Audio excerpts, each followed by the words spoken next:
Assalamualaikum warahmatullahi wabarakatuh. Halo anak-anak, bagaimana kabar kalian? Semoga kalian selalu dalam keadaan sehat ya. Perkenalkan, nama saya Kadita Fasidaswananda dan saya Anissa Kurniarizky.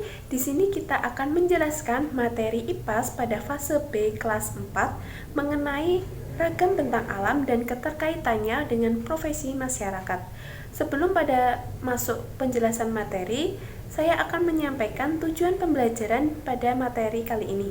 Untuk yang pertama, peserta didik mampu memahami keterkaitan antara bentang alam dan profesinya dengan tepat. Untuk yang kedua, peserta didik mampu menganalisis bentang alam di sekitarnya dengan mandiri. Dan yang ketiga, peserta didik mampu mengidentifikasi profesi yang sesuai dengan lingkungan sekitarnya dengan percaya diri.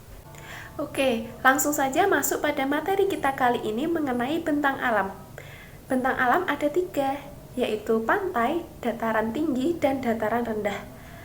Nah, untuk yang pertama ada pantai. Apa sih itu pantai? Pantai sendiri diartikan sebagai daerah atau wilayah yang berbatasan langsung dengan laut. Pantai ada yang terjal dan ada yang landai. Pantai yang landai itu biasanya digunakan sebagai objek wisata. Nah, daerah pantai yang menjadi batas antara dataran dan perairan laut. Terdapat 3 jenis pantai menurut bentuknya yang meliputi yang pertama ada pantai landai. Pantai ini memiliki ciri khas yang permukaannya relatif datar. Yang kedua ada pantai curam. Nah, pantai curam sendiri itu bentuknya bergunung-gunung. Sedangkan yang ketiga ada pantai bertebing, yaitu pantai yang curam di muka tebing karena adanya pegunungan melintang agak lurus terhadap pantai. Nah, karena di Indonesia sendiri memiliki banyak pantai sehingga dapat menghasilkan sumber daya alam yang meliputi ada garam, kelapa, dan berbagai jenis ikan.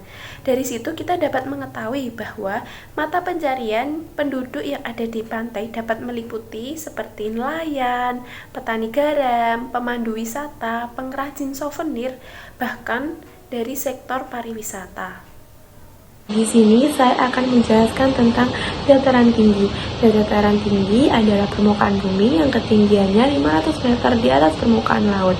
Dataran tinggi biasanya dimanfaatkan untuk peristirahatan, objek wisata, dan usaha perkebunan. Dataran tinggi ini dibentuk sebagai hasil dari erosi dan juga sedimentasi. Dataran tinggi juga bisa terbentuk karena bekas kaledra yang luas yang tertimbun material-material dari lereng gunung yang berada di sekitarnya. Untuk pekerjaan di dataran tinggi sangat minim, seperti petani perkebunan, buruh petani perkebunan, dan pemandu wisata. Nah, selanjutnya saya akan menjelaskan tentang dataran rendah. Dataran rendah adalah permukaan bumi yang datar dengan ketinggian kurang dari 200 meter di atas permukaan laut.